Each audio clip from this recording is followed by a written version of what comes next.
Jenny Bawanan. I'm from Pangasinan, and I'm native speaker of Pangasinense.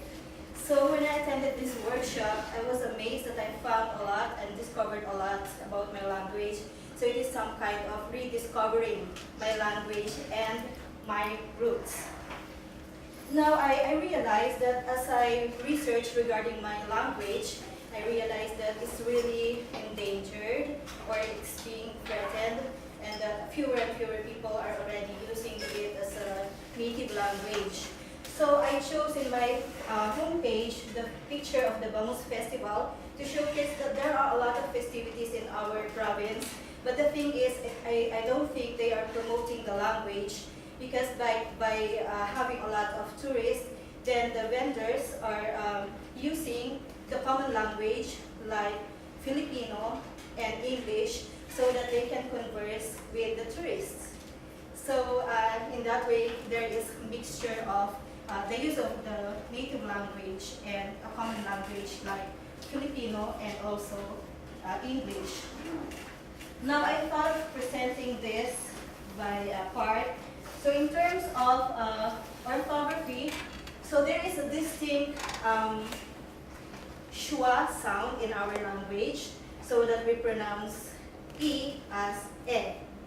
That's why it's very distinct that we have dakal and we also have kanan. So we are like Germans. We pronounce E as E. And in terms of morphology, okay, in terms of morphology, so with the help of my mentor, so we were able to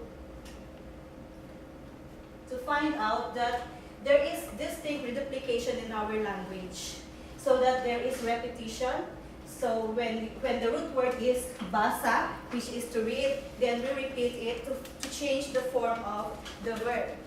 And there is also an intransitive actor focus sentence, so that there are some verbs that would not really require an object.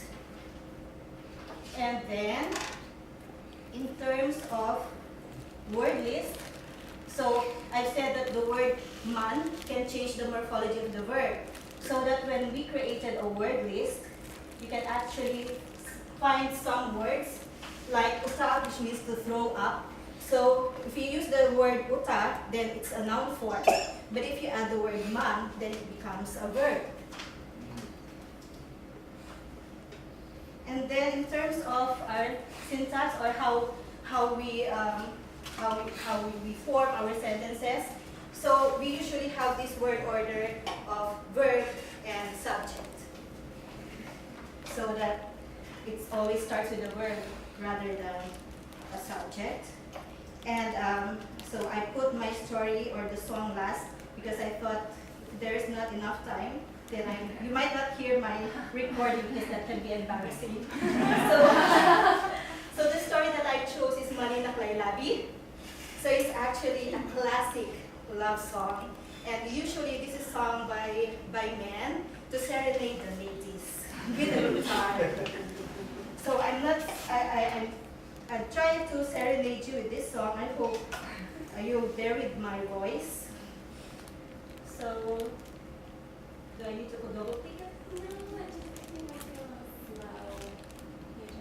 Manila Laylabi, oras lay maraam, mapapalay takam, katakap to'y linaaw.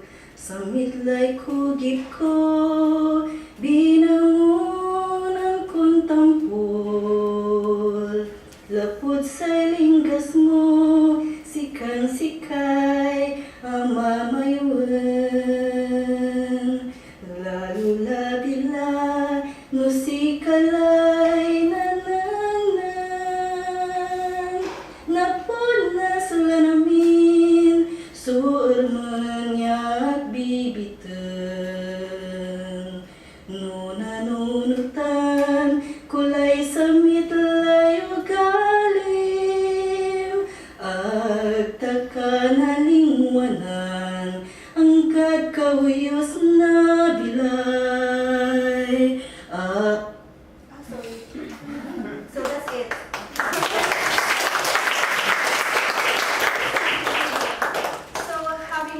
all this. So my next mission is to revitalize our language. So when I get back to the Philippines, I'll try to teach the students in my university to appreciate their native language. Because there are some organizations in the university that are composed of Pangasinense students.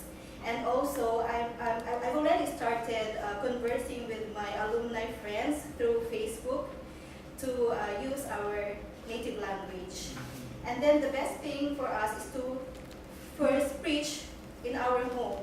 So I'm guilty for not teaching my kids how to use the language, but because of this workshop, I realized that I have to teach them so that it will start from our home. And so my vision is to keep the language, my language, vibrant, and in order to preserve the legacy of my ancestry. Thank you very much. See what I say about excellent presentation in my project. So, Tetum language is a native language that widely spoken in Timor-Leste, which is my country. By attending this workshop, I learned lots of linguistic stuff that I haven't learned before, and they all are very interesting. I'm glad that I could finish my project on time. I had two best mentors, Brenda and Nick, who helped me to get through all of these things. My favorite part of this workshop is the last workshop that we had last week. It's about the revitalization language. I know that Tetum language is safe so far, and hopefully will be.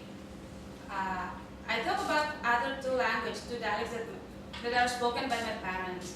I realized that recently those languages are not really spoken by us as a generation. So I started to think what I'd love to do is with my family.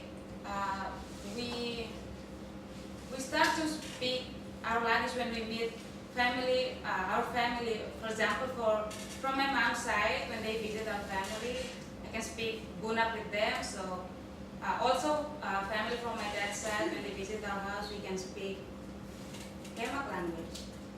And I'm sure that in the future, when we speak more often those language, we will have a chance to document our language by creating dictionary, website, and so forth. Yeah, I think it is important because those languages show our identity and background, where we are from.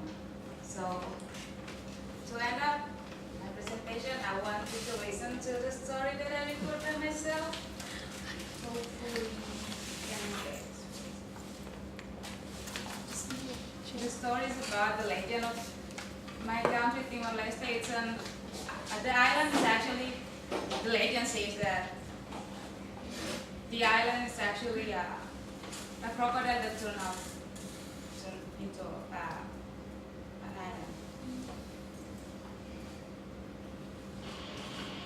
Ia tempo ida, hela barik ida ajuda la faik ida nebe, latang hela iharai maran. Ambala barik ne ajuda la faik hakara glori la barik ne haleu mundur. Iha dalan, sira asuro animal sira hanesan leno, bibi, mano, no seluktan. O tempo ida, la faik ne hamlaha, no hakara katuhan la barik ne. Neduni la faik kusuba animal sira selo. Nia belehan la barik ne kelai. Mai be sira hatan la bele tambah la barik ne ajuda una nia. Nune la faik no la barik continua la una fatin. To la faik ne mati no la fila tia ba ilha ida. Ilha ne mak agora hanaran Timor-Leste.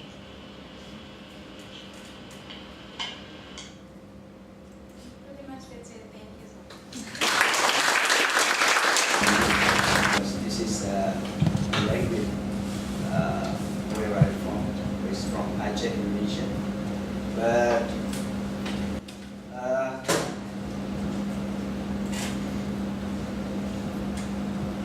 yeah.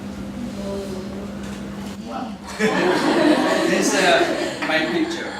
There is, I use the traditional dresses in my hometown. Good afternoon, I'm Geraldine. Gigi, it's a capital G and small g. Like well, I'm the small g. Like Ate Zenny, I live in the Philippines and I documented my language Visaya. Now there are 7,107 islands in the Philippines, 3 major islands, Luzon, Visayas, and Mindanao. Those are the only facts that I know about my country. The ones that stick. And thanks to Reina, my beautiful mentor, and LDTC, I've learned, I was able to explore important details about my country and those that I should not forget. And so for orthography,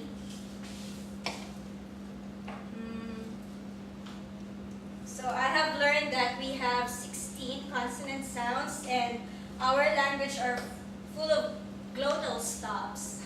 And I didn't even know that we have a glottal stops, but we do stops in most of our words, and we have vowels and diphthongs. Like in English, we have diphthongs. Oh, uy. I didn't know, but I know because I use them, but I didn't know that, like English, it's difficult to explain that. I know, but I don't know. And then, so we have there our consonant and vowel sounds.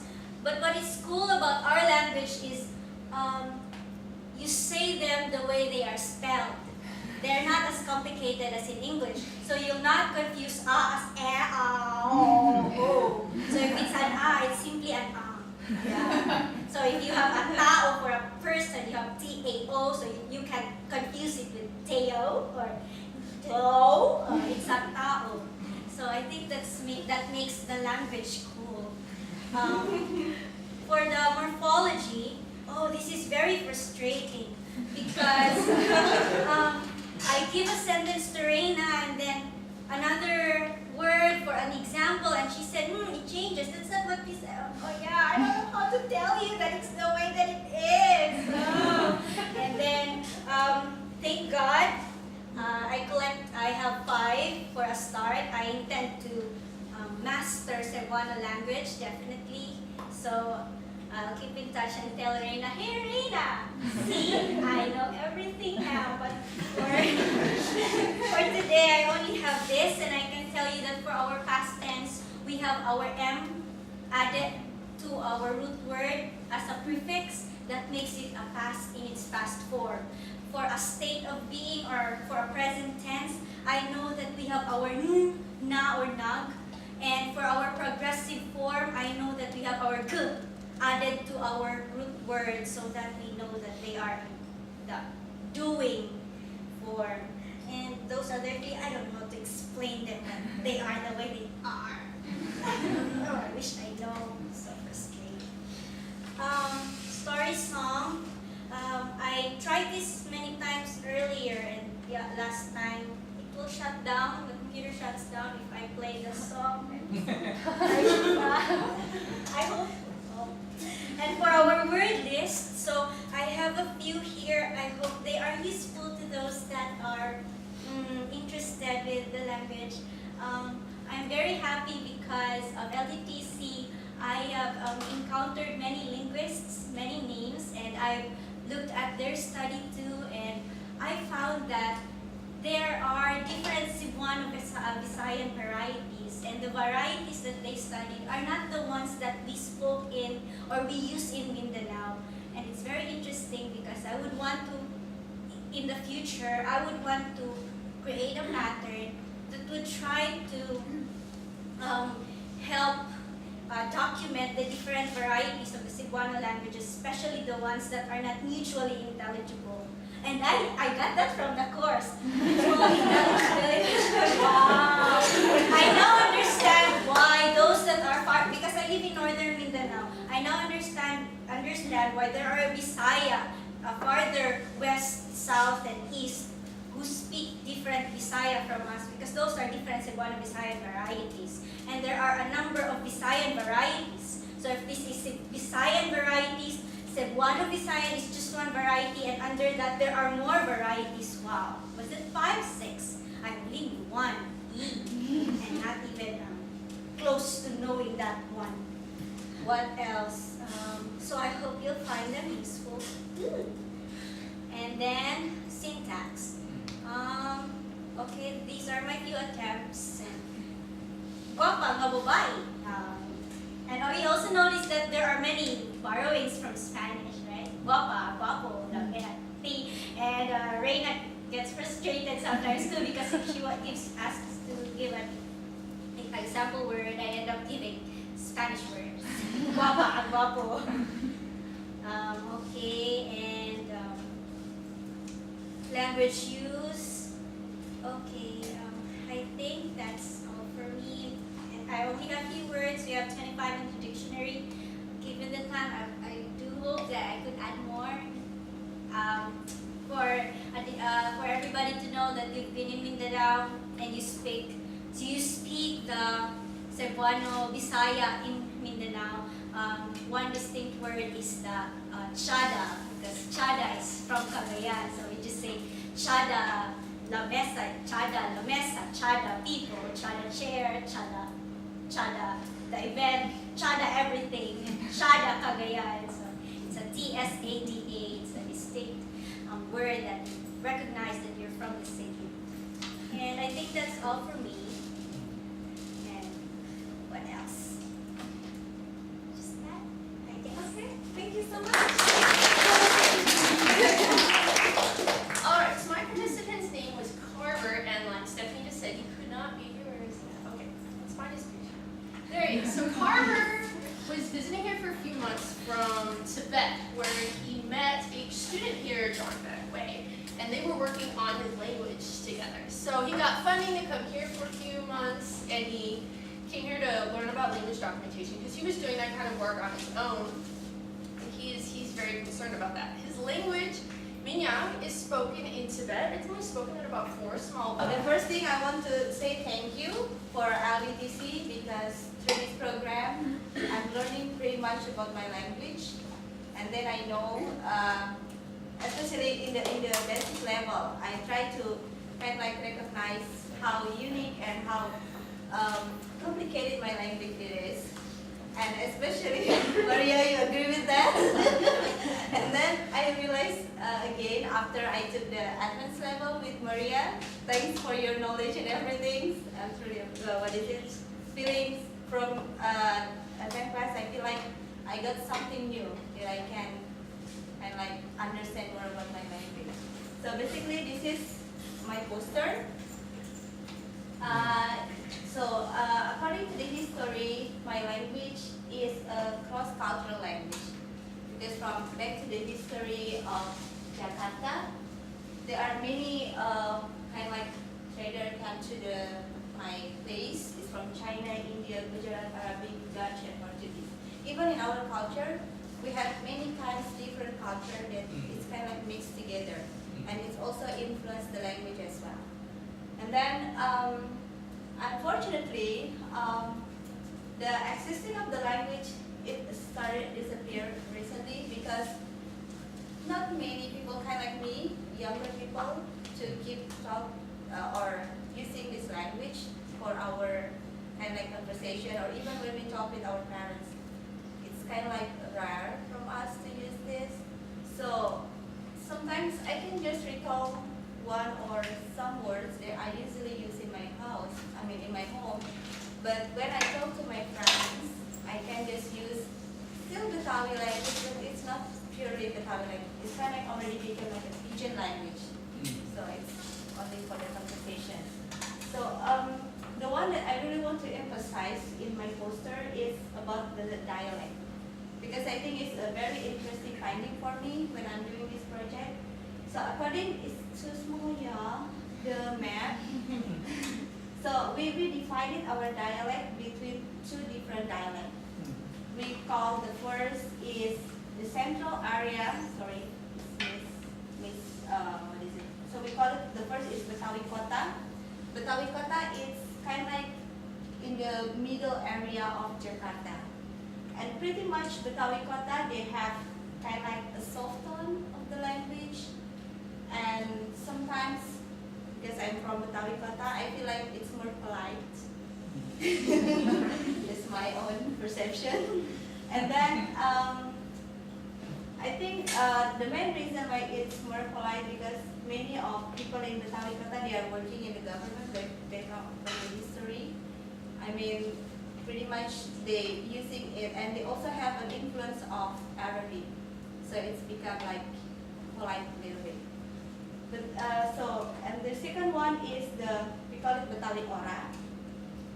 So Betawi Ora, they have like, they always ended everything with A and a little bit high tone. And then they always use kind of like, some words that makes to emphasize in the end. Can I just give an example to make it? Sure, sure. Yes. So, for example, I want to ask, where is the door? Something like that. So, in Betawi Kota, we will just say, pintunya di mana? Could you recall it? Pintunya di mana? Just very, and we always put A in the end of our language for the Betawi Kota. But for Betawi Ora, it's kind of like, what is it? Like, pintunya di mana? So, it's very high tone. So, it's kind of like the difference between Betawi Kota and Betawi Ora. And then, can I just move to my, Sure. what is it? Website? Okay.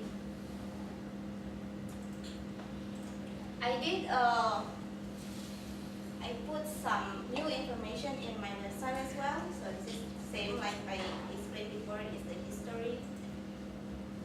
So I didn't put pretty much on my orthography, but I think it's kind of related with the dictionary that I have.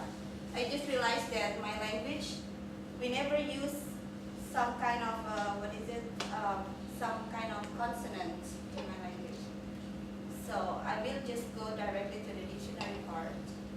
I add some language in my dictionary part, but then after I'm doing here, I just realized that we didn't use like V, X, Y, and Z in our language. It's very frustrating for me to find the words that started with this, V, X, Y, and Z. And then pretty much we never use subject in my language. So, and also tenses. So when Maria asked me about the tenses, I'm getting, what? And oh, okay, I think I need to remember and need to ask my parents how to kind of differentiate it between the present tense or present, past, or future. That's all that I have. I hope it's interesting for you. Thank you very much. Hi everyone, my name is Rahmawati Kadir, but you can call me Rahma. I'm an MA TESOL program at Hawaii Pacific University. This is my last semester, so I'm going home next month. And this is my third semester with LDTC and also the last one. So I recommended my language, which is called Gorontalo language. This language is spoken by Gorontalo tribes in Sulawesi Island. Sulawesi Island is an island, one of the 5 big islands in Indonesia, besides Java and then Papua, Sumatra and Borneo. So actually we have like more than 1,000 islands in Indonesia, and we also have more than 700 languages.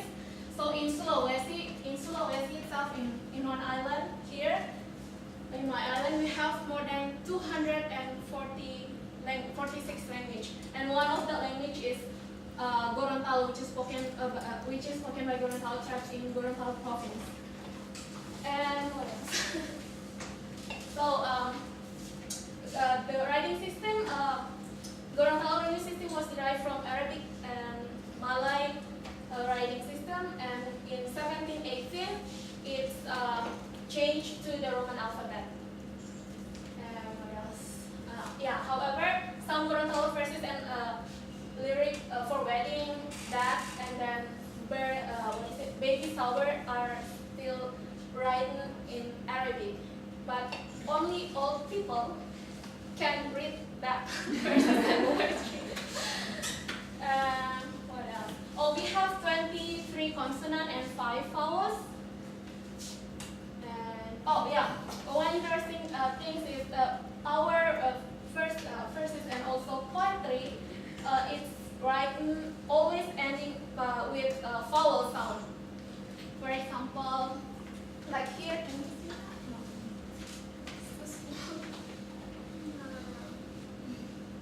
Go back to my website.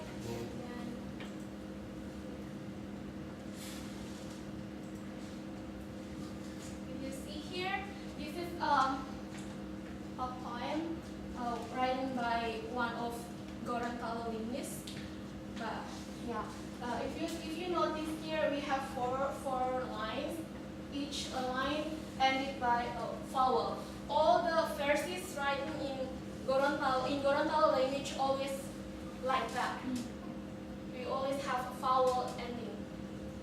Okay, if you look at this one, like payu didu lalani, malo molola jamani, dila puhama tamani, umbo orugi imani. So all the verses is always ended with vowel, and always all the verses is always talk about relationship between human and God. Oh well, it just because Gorontalo is always is Aceh known as the Madinah Mecca Gate in Indonesia. Gorontalo is known by Madinah Gate, which is mostly all like 99% of Gorontalo are Muslim. So all the verses, all the way we thought always, what is it? People always see us as a Muslim, like really, religion is a part of our life. The way we thought, the way we speak, everything. What else? I would like to listen to the poem. I have it here, but I hope it works. Ti Hubulo by Mansur Pateda and Yeni Pepuluhu. Utia ungguli li hubulo, tio aulia lohulondalo totau mulo, umotabia mo ibadati mulo-mulo, alihu ito manusia dila motapupulo. Ti hubulo talangota lota aulia, talohundula manusia motabia, debo odelo tabu wau labia, tanggulo tau motabia, roh lihubulo daha-daha lipu botia, hulondalo ngoa amila dila ta'uhulia, to rahamati wau ibadati mobibia, alihu ito dila muali hiwiwiwiwia. That's all. My name is Ogamsa. Yeah, if you have a problem of remembering it. First thing that I feel frustrated about my language is that I cannot find there are a lot of information that I cannot find. And that's also one thing that forced me or made me think future. I don't know what I'm going to do in the future. Maybe I'll do by myself, or maybe ask the other people to do. Like there are the opportunity to work on our language. There are many things to do. Orthography, morphology, I don't remember what these really mean. So when I work on my poster, I have to write here. Okay, first, let's see what orthography. Oh. I had to download the file in this computer, but doesn't familiar to do. Oh, even the number doesn't appear here. Okay, we have 33 consonants and 8 Pali vowels and 16 vowels that very specific to vowels. There are many consonants that we don't really use, but we have to have it because we are using Burmese secret writing system, and we use a lot of Pali writing. The Buddhist writing system, so they have a lot of consonants. So to make sense what is it, so we have to have those and we have to learn. But in our own languages and daily the dialects, we don't really use. I mean, you can't see anything here, but here, E, U, E, and is all R sound, a lot of R sound, 16. And that's another problem in transcribing our language into our romanization, because we cannot write a lot of words starting with A, like A, E, O, E, N. That's a problem for us for romanization. Morphology, again, okay, that will go to the. I also have word list here. If you are interested, you can know your latest syntax. This is again that this also give me another chance to work on my language later, like what kind of aspect that we need to document. And again, language use. This is a good question for me, even if I don't have the answer. I can start with one of these questions. We have to do a project later on. Dictionary. Thank Maria for converting my Excel into a working dictionary. Oh, again.